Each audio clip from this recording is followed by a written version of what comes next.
Hello and welcome back to my channel. My name is David Novak. Today is July 17th. I believe it is the fifth anniversary of the death of John Lewis, the civil rights activist and member of the House of Representatives. I attended a protest. Protests have been occurring across the country today in commemoration of the spirit of John Lewis. And I did not attend the earlier part. There was to be an earlier part of the protest elsewhere, which I didn't attend because there was going to be a lot of speechifying and the like. But then the main protest was to start at 5:30 at the Daley Center. Daley Center in Chicago is the place where we have our great Picasso.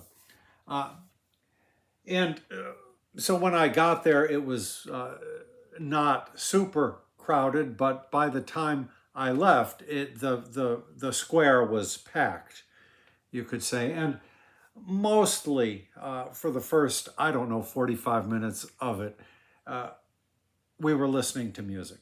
And I looked around at all of the people. Some people had different costumes and the like. I'll try to put some photos up as a post on the community post here at YouTube. But I looked around at the people, my fellow citizens, my fellow Americans, and just realized how much I loved the people that came out. And this was to the backdrop of music. And I realized listening to the music how strongly the pulsating beat of the music was derived from African American culture. I mean, a lot of the songs played were not derived from African American culture. They were African American culture, which is to say American culture.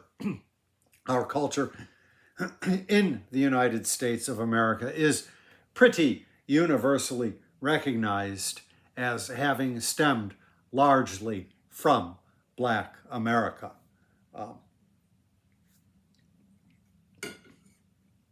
And because of that, I really disavow these efforts by the white supremacist faction of our country, the fascist regime in Washington that is trying to deport or actually imprison in concentration camps, later to be made labor camps, later to be housing quarters for slave labor that is sent out on loan to various corporations that need workers.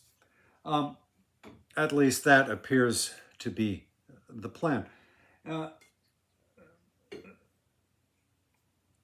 Some of the music also had a Latin beat, but I realized that I just really love this. I don't know what you would call it, this potpourri of culture that makes up America. And earlier in the day, I had seen a little post by Heather Cox Richardson, and she said this past week, since the Epstein file brouhaha broke, that the administration or the regime seems to be under duress at the moment, and it is probably a good time to keep pressing, keep pushing, do not let up on the pressure. And so after this marvelous evening of protest with my fellow Americans, I thought, well, I will give another poetry reading. I'm going to shake it up a little bit, but I'm going to read some poems from my book, Against Fascism. If you would like a copy of this, I will put information in the description box. It is only available from lulu.com. I don't think I have had enough copies go out for there to be a resale market on the book as yet. And if you did buy a used copy from somebody else, it would have more typos than a copy that you purchased new. Anyhow, I didn't mean to go into all of that. I'm trying to find the poems. The first one from April 22 is titled Giving Them Their Due. We've our homegrown supremacists. They would do well to hide their faces. They'll never more be missed. They'll never more be missed. So send them packing as disgraces. Who said that it was well to speak denigrations of any person? They'll never more be missed. They'll never more be missed, as only make the discourse coarsen. And those inciters of this hate, it's time they met their fate and due. They'll never more be missed. They'll never more be missed. So we can get on living too. I really would like to return to my normal life. But right now I am driven to focus upon the events occurring in the public sphere.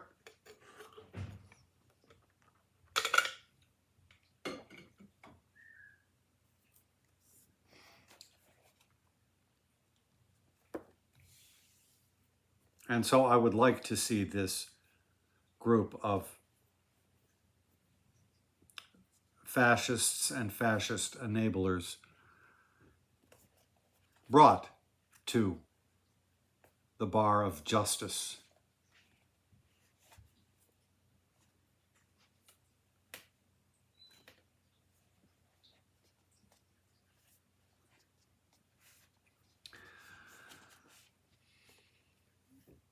The next one is titled The Lying MAGA Camp.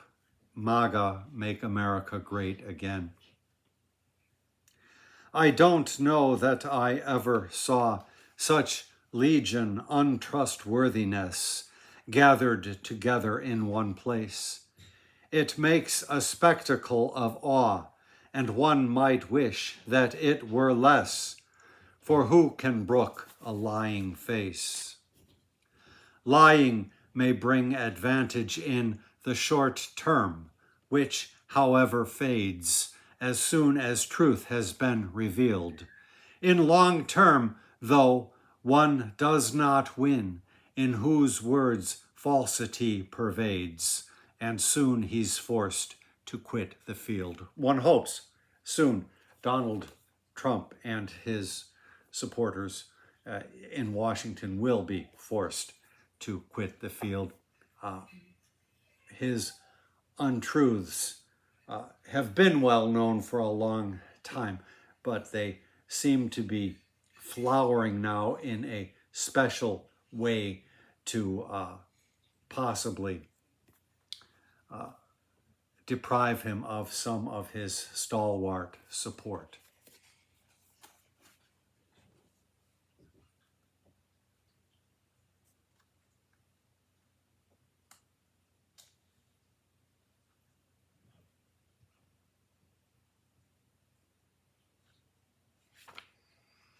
I don't know which one I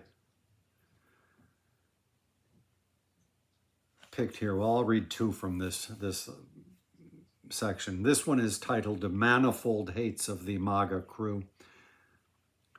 They say they love America, but hate 3/4 of its population. Tra-la-la, they call it Christian love. To hate all people foreign-born, to hate people disabled, all persons who love freedom, scorn, dissenters have be tabled. Women they hate with agency who won't have sex with them. or get beneath their thumb. With glee they vehemently condemn. Also, they hate the sort who likes a person of like gender, gay, homosexual, and tykes will send them on a bender who feel the sex attraction for one non-binarily sexed in orientation. Hear them roar because they feel so vexed. You know, oftentimes young people know a little bit more about themselves than even their parents do. And so one who happens to be gay may well be aware of that fact. And all of these pseudo-therapies, Christian pseudo-therapies and the like, trying to bend these youngsters into conforming to some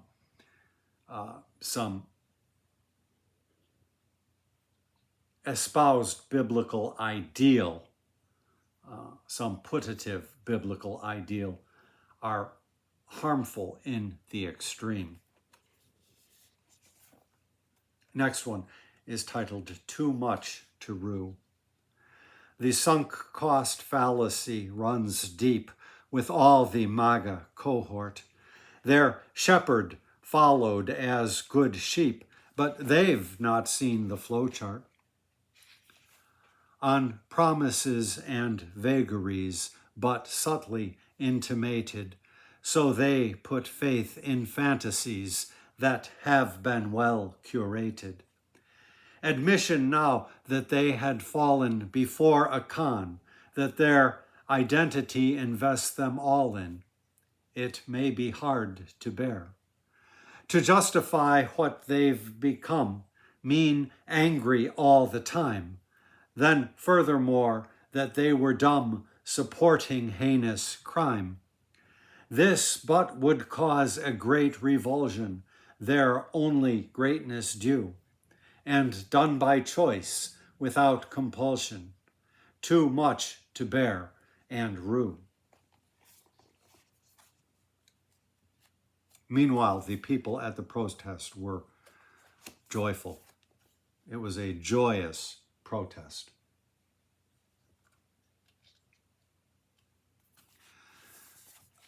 One of my regrets in producing this book, because it was put together pretty fast and I think within the first 4 months of the so-called presidency,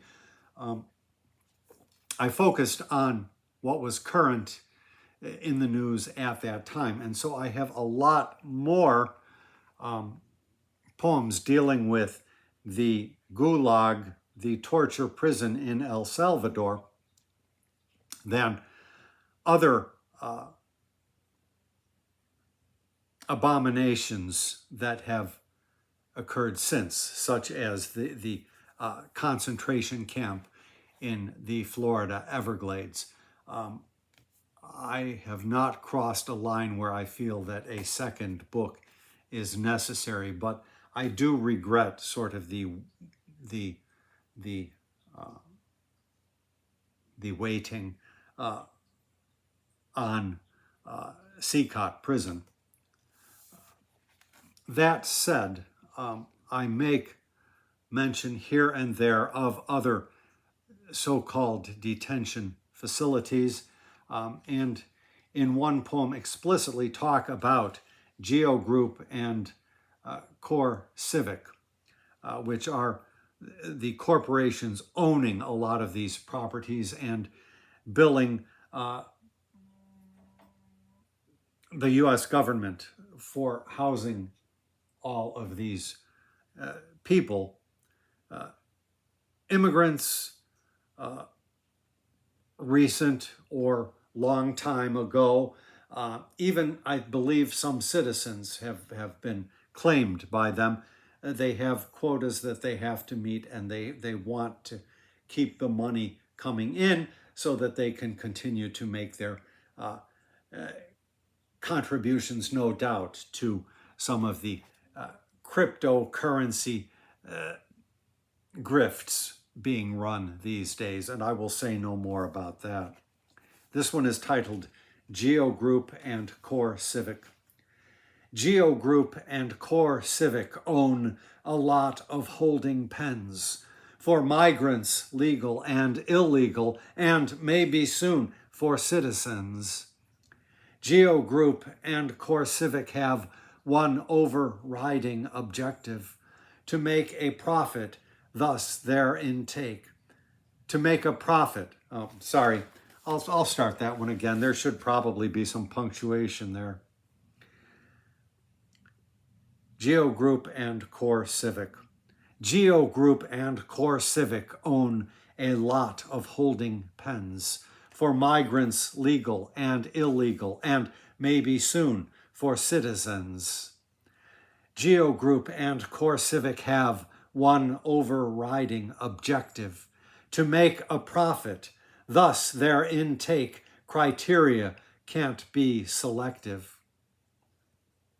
Numbers they have that must be filled in their detainment quota. More units thereby for to build, or else they might go bancarrota. For-profit prisons ought not be. Can decency permit them? Well, profits don't mind decency. Shareholders of these stocks can't quit them.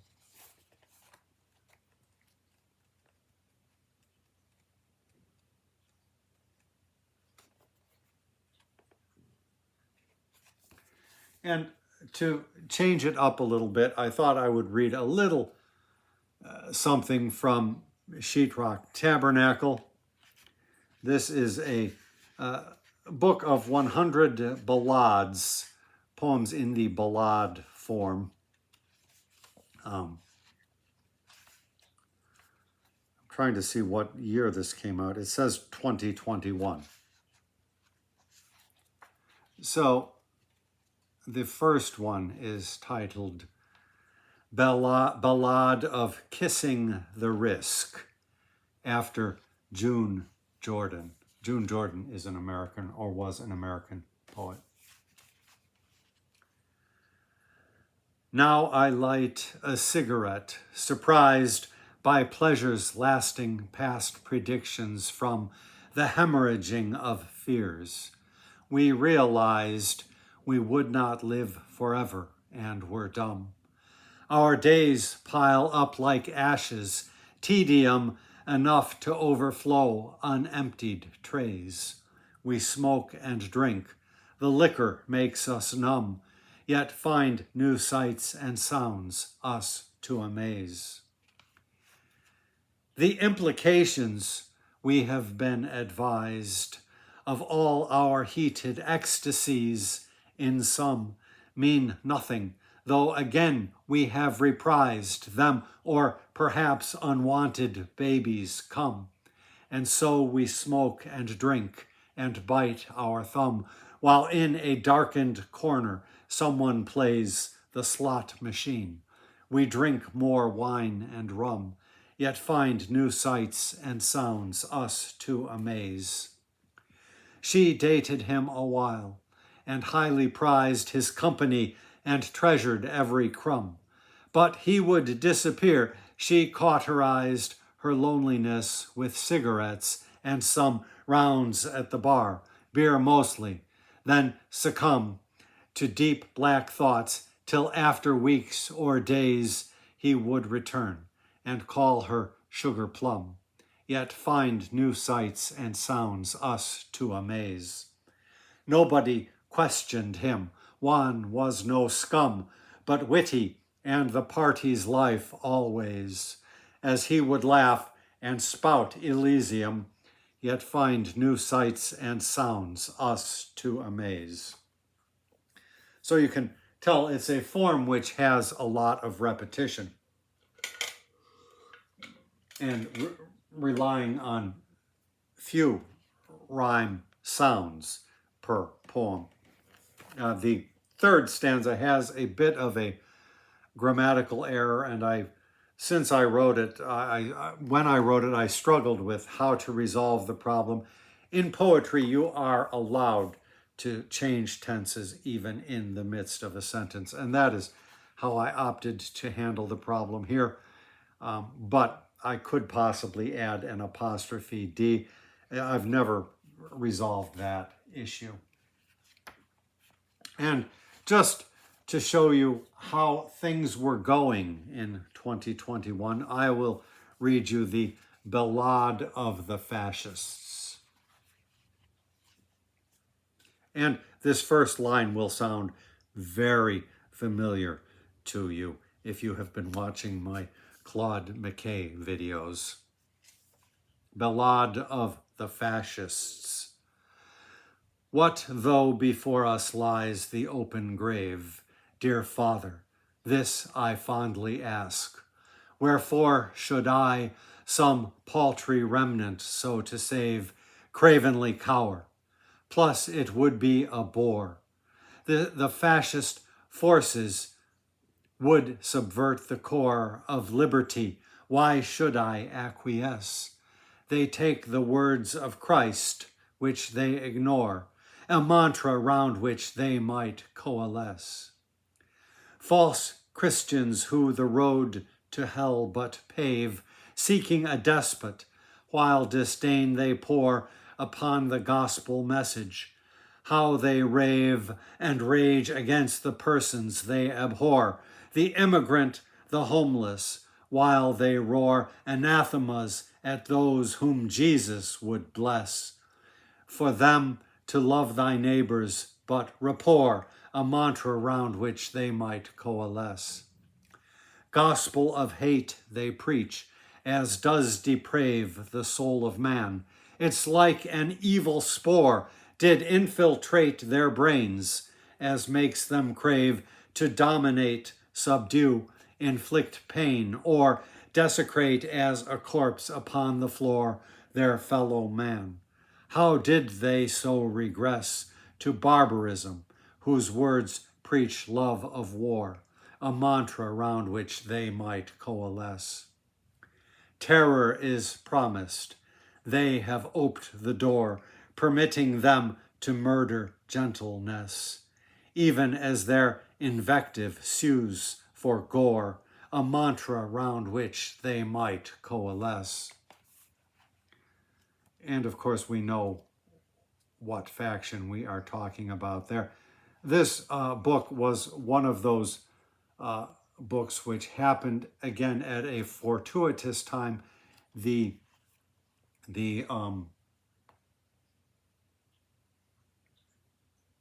riot at the Capitol, the attempt to overthrow the legitimate transfer of power on January 6th occurred.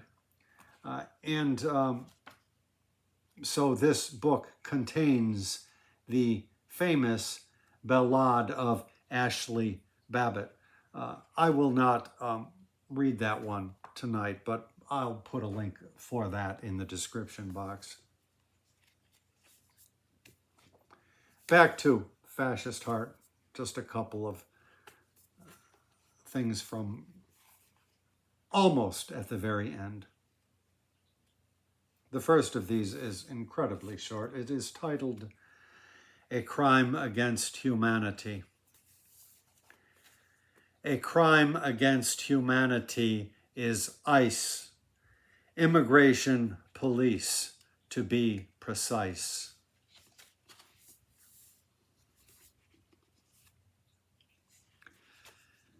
And then the last one is titled The Litmus Test. Queer liberation is the litmus test of modern times, along with Palestine, averred June Jordan, poet Sibylline, here in a world in which we all are pressed. It is a moral question. Where stand you? May others be allowed to live, or must their lives be pummeled down into the dust, save they conform and to false dogma hue. She saw herself the history of rape, the history of rejection of herself, of armies plundering their way to pelf against her mind without means to escape. The history of battery and assault, the terrorized incarceration of herself and who it might be she might love, the sanctity of each desire at fault. We must be free, and from these fraud-based strictures imposed upon us from without, free, free, to live and be whom we desire to be, not patterning oneself on painted pictures. Let all the world be free, and that includes free Palestine and those in Sikot prison, each to his own devices, to be bedizen according to internal pulchritudes. And that gives me a bit of joy. When I write these things, I've talked about, you try to find rhymes you haven't used, and I used bedizen, which I've never used. I think it's like to dress up in a little bit of pomp. And I came across bedizen used by Francis Parkman in the chapter that I read yesterday. So it is very nice to come across something like that. But this litmus test proposed by June Jordan is often referred to by people describing the variegations of human experience that guys like Stephen Miller and his fellow Trumpists and the MAGA movement want to impede, to squelch, to stamp out, even at the cost it is to be expected of actual extermination campaigns. And so I looked around me this evening at the crowd of people protesting to save our democracy. And they are people that I would like to spend time with, say, under better circumstances, at the discotheque, at the club, at some party.